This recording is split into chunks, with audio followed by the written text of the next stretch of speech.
Yung udto mga amigo. Ito nalapitan natin sa ano. Punta natin sa malapitan yung ating durian. Yan na. Oh, ang dami na niya. Medyo malaki na. Sabi kasi doon sa ano, sa nanood din ako ng nagdodurian sa YouTube lang din.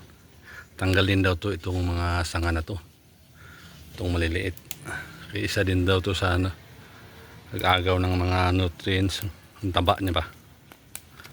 Kailangan daw to tanggalin para makapag-focus yung taba niya doon sa ano, mga bulaklak. Yan. Manundok naman tayo ba? Matay idea lagi nini. Gaya-gaya no. Matay idea aning. Okay. Karon pa makuha tanom ani.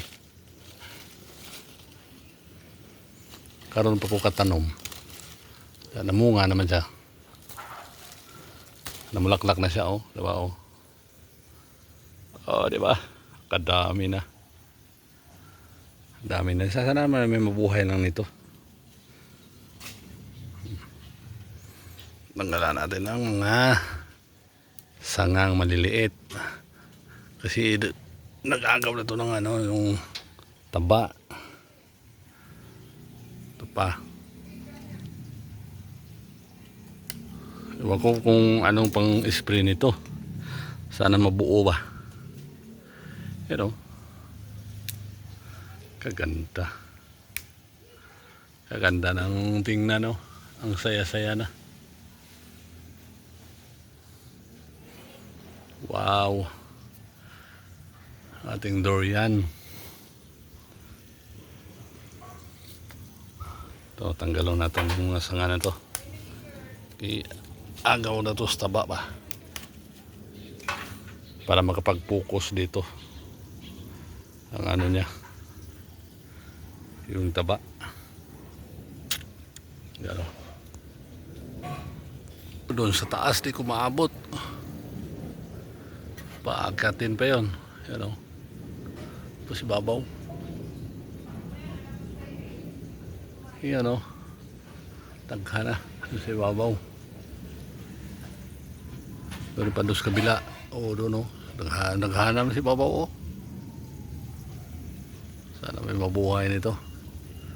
Bantag makatikim tayo ng durian.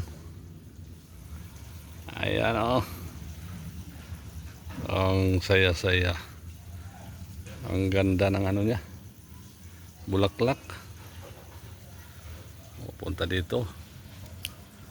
Papunta doon. Ayon. Sa mga may alam paano ba? Paano ano pang proseso nito? Ano bang para mapatibay yung bulaklak niya? Comment kayo diyan kung may alam kayo. Kung paano na titibay siya, di siya malaglag yung ano ba. Di malaglag yung mga bunga niya. Sayang to pag na ano eh. Ano ba tong durian? Season lang ba to o pag namulaklak na continue na siya? Continue na siya ng bunga. Ano?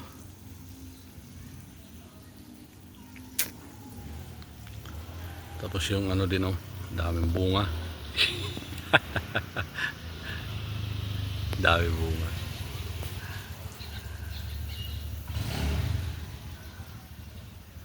Yan, ganda.